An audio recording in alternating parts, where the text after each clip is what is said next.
सर्वांना नमस्कार. राष्ट्रीय इडिमा दिवस साजरा करणाऱ्या या विशेष कार्यक्रमात आपलं सहर्ष स्वागत आहे. इडिमा एक अशी स्थिती आहे जी जगभरातल्या लाखो लोकांना प्रभावित करते. तरीही सामान्य लोकांमध्ये या स्थितीबद्दल जागरूकता आणि समज अनेकदा मर्यादित असते. इडिमाबद्दल जागरूकता निर्माण करण्यासाठी एकत्रित प्रयत्न करण्यासाठी association of physician of India दरवर्षी 25 सप्टेंबर रोजी राष्ट्रीय इडिमा दिवस साजरा करतं.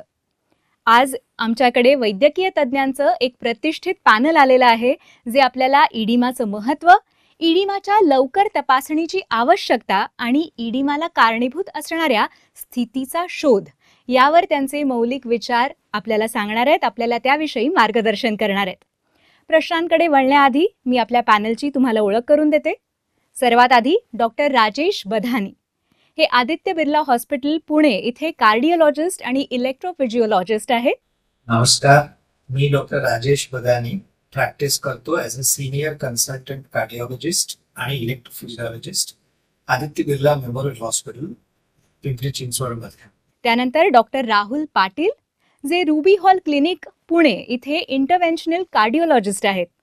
नमस्कार, मी doctor Rahul Patil, consultant cardiologist Ruby Hall Clinic Pune. त्यानंतर आपल्याला मार्गदर्शन करण्यासाठी आलेले आहेत डॉक्टर AB चांदोरकर जे पुण्यातल्या आरोग्य क्लिनिकमध्ये सराव करतात, सल्लागार इंटरव्हेन्शनल कार्डिओलॉजिस्ट आहेत. नमस्कार, G24 तासच्या सर्व दर्शकांना माझा नमस्कार. मी डॉक्टर अमित चांदोरकर, गेले 40 वर्ष पुण्यात हृदयरोगतज्ञ म्हणून कार्यरत आहे. त्यांच्यासोबतच डॉक्टर अभय सोमाणी हे सोमाणी कार्डियक सेंटर कोथरूड इथे प्रॅक्टिस करतात, तेही इंटरव्हेन्शनल कार्डिओलॉजिस्ट आहेत. नमस्कार, मी डॉक्टर अभय सोमाणी, हृदयरोगतज्ञ, director Somani cardiac centre and Ruby Hall Clinic Pune. Doctor, आज आम्हाला मार्गदर्शन करण्यासाठी इथे आल्याबद्दल तुम्हा सगळ्यांचे मनापासून धन्यवाद. आता आपण चर्चेला सुरुवात करूया. पहिला प्रश्न डॉक्टर राजेश बधानी मला तुम्हाला विचारायचा आहे, ते म्हणजे आमच्या सामान्य श्रोत्यांसाठी इडिमा म्हणजे नक्की काय असतं हे तुम्ही स्पष्ट करू शकाल का? शरीराच्या कोणत्याही पार्टमध्ये पाणी किंवा द्रव्य साठलेलं जातं त्याला आपण साध्या टर्ममध्ये सूज किंवा इडिमा म्हणतो. आता पाणी साठणं किंवा दुसरं काही साठणं ते डॉक्टर चेक करून कळवतो की काय कारणांमुळे हे होत आहे. आता हे सूज कुठे कुठे होऊ शकते?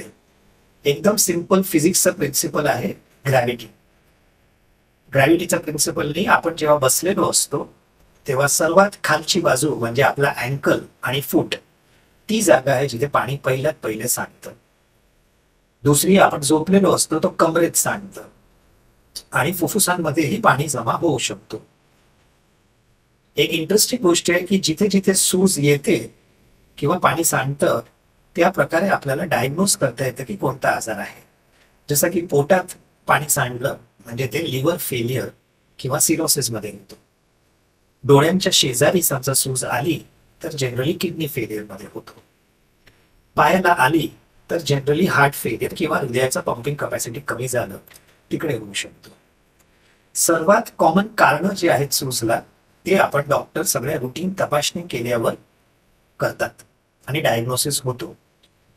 आता महत्वाची गोष्ट आहे की सूज वाढत गेली आणि आपण डॉक्टरांना व्यवस्थित वेळेवर दाखवलं नाही तर पेशंटला हॉस्पिटलमध्ये ऍडमिट करावं लागतं किंवा पेशंटचा जीव सुद्धा जाऊ शकतो व्यवस्थित वेळेवर आपण काळजी न घेतल्यावर.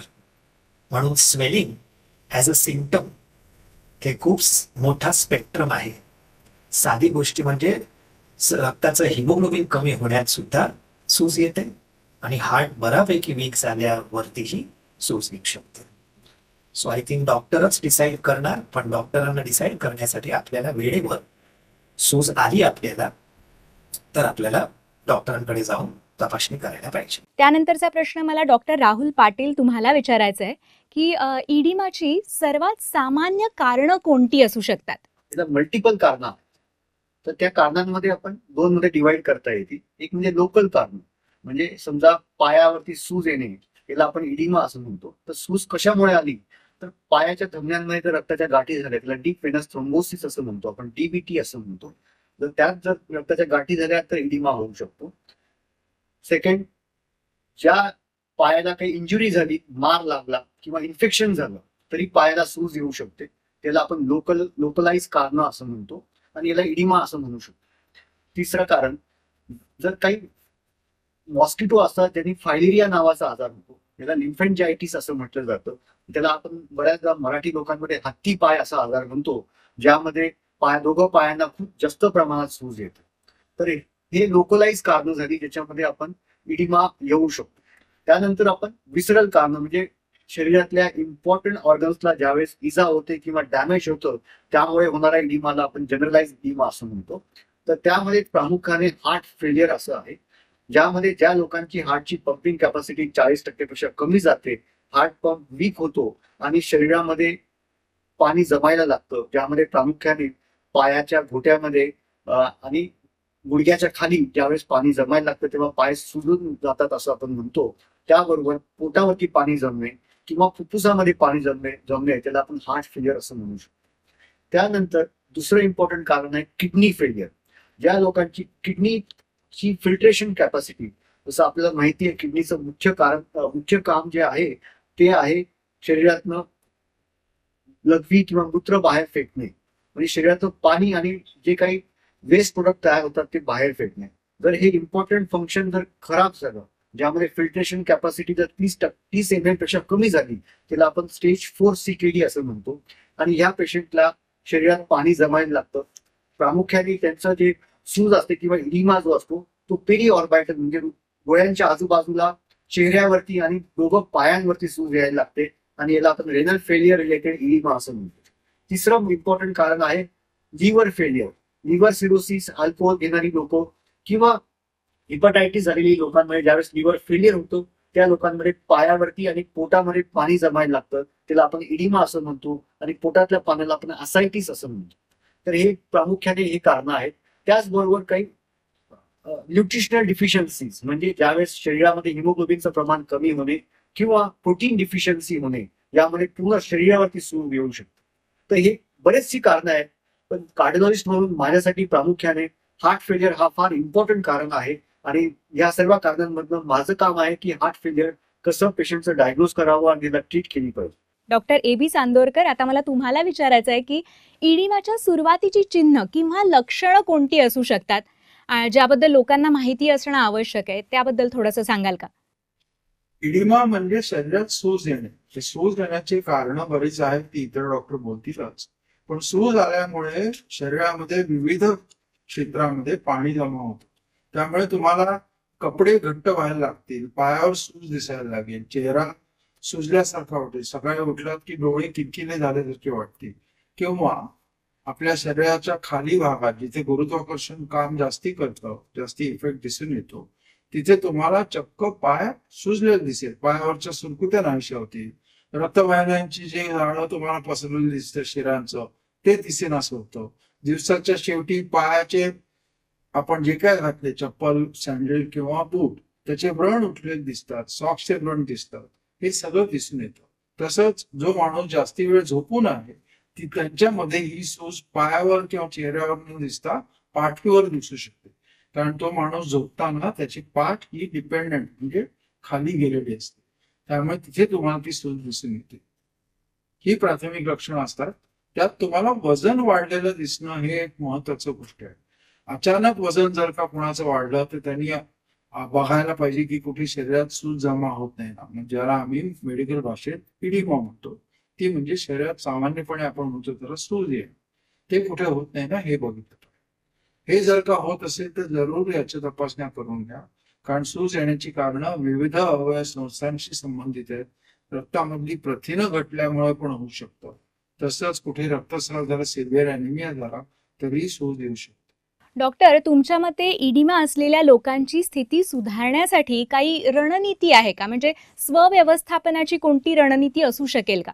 ज्यांना नेहमी सूज येते कोणत्याही आजारामुळे, त्यांनी काय करायला पाहिजे? सगळ्यांनी किती पाणी पितो दिवसात ह्याच्यावर लक्ष ठेवायला पाहिजे. दुसरी गोष्ट म्हणजे मिठाचं प्रमाण खाण्यामधलं कमी करायला पाहिजे. खारट, तेलकट, तुपकट गोष्टी जरा कमी कराव्यात, कारण जास्ती मीठ हे शरीरामध्ये साचून राहतं. तुमच्या शरीरामधनं रक्ताभिसरण संस्थेशी, हृदयाशी, किडनीशी, लिव्हरशी, कशाशी संबंधित जी काय कारणं आहेत ते शरीरामधनं सॉल्ट म्हणजे क्षार बाहेर जात नाही, त्यामुळे मीठ आहारातलं कमी करणं फार महत्वाचं आहे. जर का प्रथिनाचा अभाव असेल तर प्रथिने जास्ती खाल्ली गेली पाहिजे आणि हे करून आवश्यक तेवढ्या डोसमध्ये आवश्यक तेवढ्या प्रमाणात शरीरामधली सूज बाहेर हलवणारी औषधं, ज्याला आम्ही डायबेटिक म्हणतो, ज्याने लघवीला जास्ती होते, ती पुरेशा प्रमाणात घेतली गेली पाहिजे.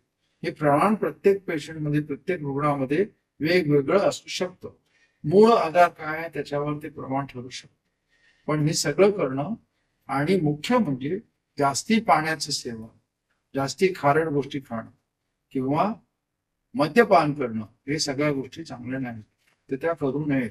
ज्यांना असे आजार सुरू झाले त्यांनी ते करू नये. डॉक्टरांनी सांगितलेला सल्ला ऐकावा, अंगीकारावा, जेणेकरून तुमचाच प्रवास आरोग्याच्या दिशेने होईल, आजार वाढणार नाही.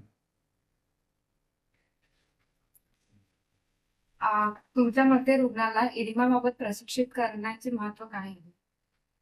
जर का रुग्ण स्वतःचा आजाराचं व्यवस्थापन स्वतः करू लागला तर डॉक्टरांच्या सूचनेच्या जास्ती परिणामकारक अंमलबजावणी होऊ शकते.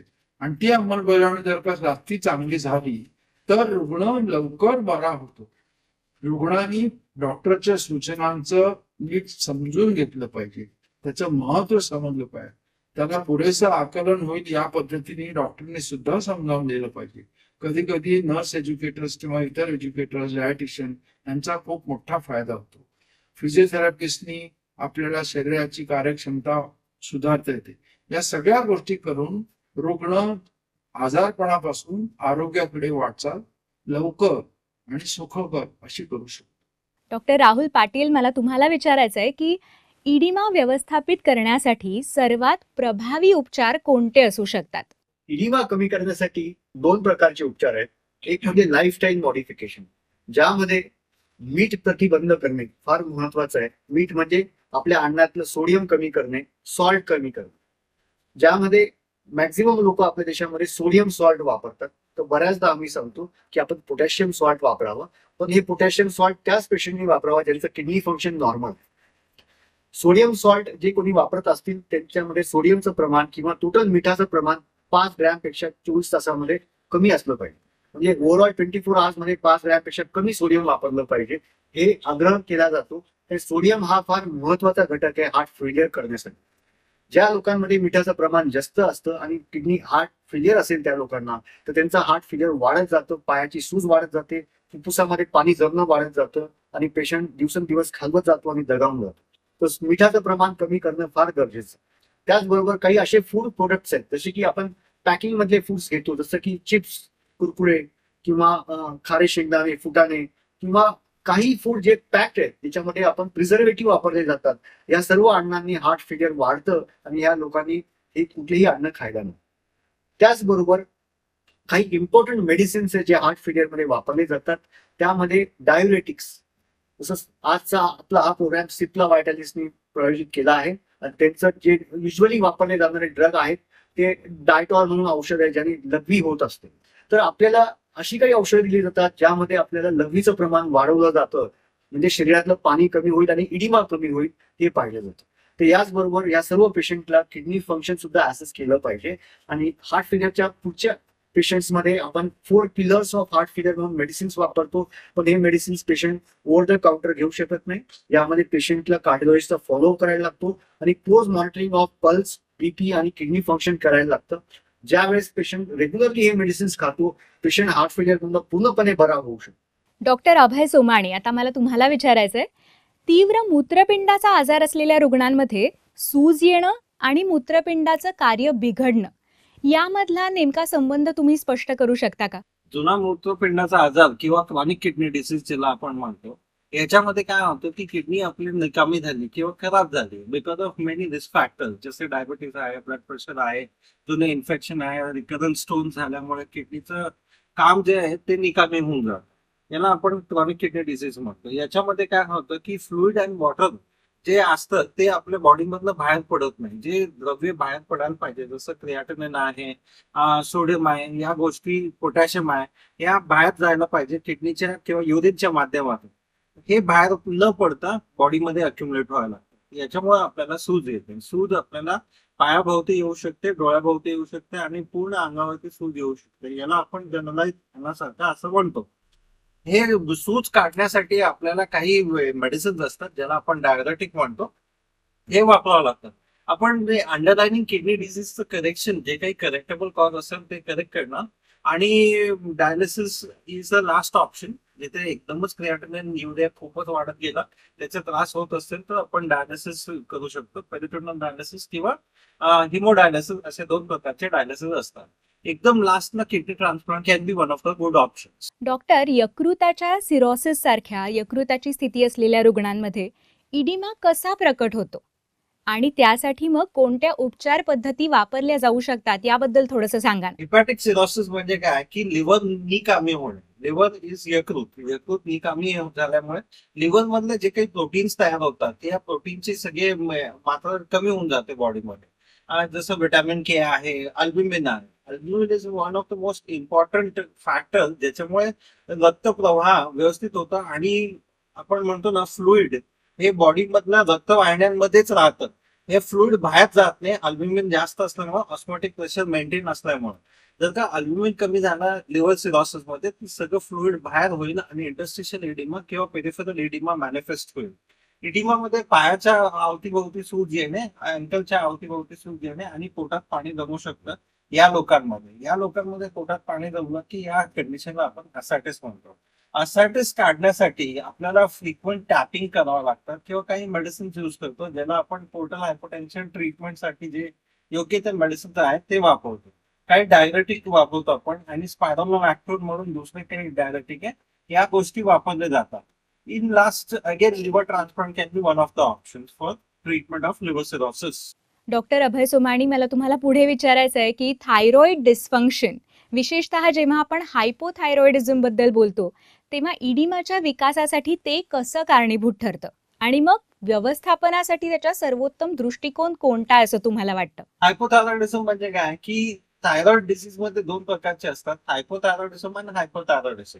हायपोथायरॉइडिझम म्हणजे काय की थायरॉइड हॉर्मोन जास्त झाले आणि हायपो मध्ये कमी झालेले थायरॉइड हॉर्मोन. या थायरॉइड हॉर्मोन कमी झाल्यामुळे काही पदार्थ असतात ज्याला आपण ग्लायकोअमायनोग्लायकॅन्स म्हणतो, हे अक्युमुलेट होत राहतात बॉडीमध्ये. या अक्युमुलेशन बरोबर त्याच्याबरोबर फ्लुइड पण ते रिटेन करतं, यामुळे इडिमा होतो. आणि ज्या थायरॉइड लोकांमध्ये इडिमा होतो पायांच्या अवतीभोवती, याला आपण मिक्स इडिमा म्हणतो. काही लोकांमध्ये पफिनेस ऑफ फेस किंवा पफिनेस ऑफ आईज पण होऊ शकते, याला आपण पेरिऑर्बिटल इडिमा किंवा डोळ्याच्या आसपास जे आहे त्या आसपासच्या याच्या रिजन मध्ये सूज येते. याच्यासाठी करेक्शन ऑफ थायरॉइड किंवा हायपोथायरॉइडिझमचे जे काही कॉसेस आहेत ते करेक्ट करून आपण ट्रीटमेंट थायरॉइडसाठी जे देतो हे मेडिसिन्स वापरले जातात आणि याच्याने इडिमा कमी होईल. डॉक्टर चांदोरकर, आता मला तुमच्याकडे यायचंय. आम्हाला इडिमासाठी लवकर तपासणीचं महत्त्व याविषयी थोडं मार्गदर्शन करू शकाल का? विशेषतः जे उच्च जोखीम असलेले रुग्ण असतात त्यांच्यासाठी याचं काय महत्त्व आहे?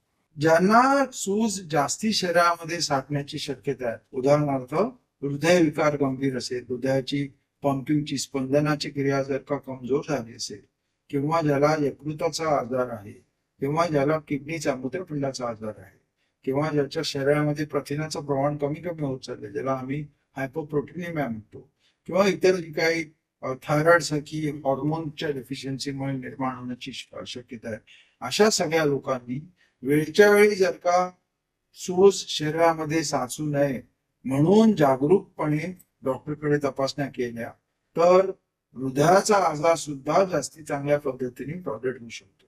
म्हणजे हृदय एकदा कमजोर झालं की आपण कायम तब्येत बिघडत जाणार असं नाहीये.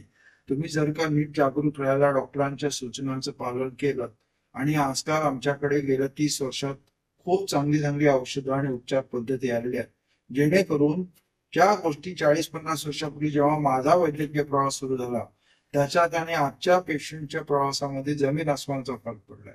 पूर्वी हृदय कमजोर झालं, मी माझ्या हृदयरोगाबद्दल बोलू शकतो, हृदय कमजोर झालं की एक 5-10 वर्षात माणूस ढगावायचा. आता तशी परिस्थिती नाहीये. म्हणजे हृदय अगदी 15% कार्यक्षमतेवर गेलं तरी औषधांच्या सहाय्याने तो अगदी चांगलं जगू शकतो, कार्यक्षम राहू शकतो. तर यासाठी सूज शरीरामध्ये न निर्माण होऊ देणं किंवा निर्माण होऊ लागल्यास लवकरात लवकर त्याच्यावर कार्यवाही करून ती सूज लवकर आटोक्यात आणणं, हे जर का तुम्ही डॉक्टरांच्या सल्ल्याने केलं तर तुमचाच वैद्यकीय प्रवास जास्ती चांगला होईल. आणि ही गोष्ट हृदयविकार मूत्रपिंडाचे विकार, यकृत विकार, हायपोप्रोटीनिमिया सगळ्यासाठी ऍप्लिकेबल. तर स्वतः जागरूक राहा. डॉक्टरांनी सूचना द्यायच्या ऐवजी मधल्या पिरियडमध्ये स्वतःच्या तब्येतीकडे लक्ष द्या, जेणेकरून तुम्ही मोठ्या आजाराला बळी पडणार नाहीत आणि वेळच्या वेळी आजाराचे निदान होऊन आपण लवकर आरोग्याकडे पोहोचू शकू. हे सगळे तज्ज्ञ डॉक्टर्स आज इथे चर्चा करण्यासाठी आले आणि आम्हाला मोलाचं मार्गदर्शन केलं. त्यासाठी सगळ्यांचे मनापासून आभार, धन्यवाद. आणि जसं आज आपण या तज्ज्ञांकडून शिकलोत की इडिमा विविध वैद्यकीय स्थितींचं लक्षण असू शकतं आणि त्याकडे कधीही दुर्लक्ष केलं जाऊ नये. प्रतिबंध करण्यासाठी नियमित तपासणी आणि लवकर हस्तक्षेप करणंही महत्त्वाचं आहे. जर तुम्हाला किंवा तुमच्या एखाद्या प्रिय व्यक्तीला इडिमाची लक्षणं जाणवत असतील तर चला निरोगी राहूया आणि इडिमा मार्चमध्ये सहभागी होऊया आणि निरोगी राहा.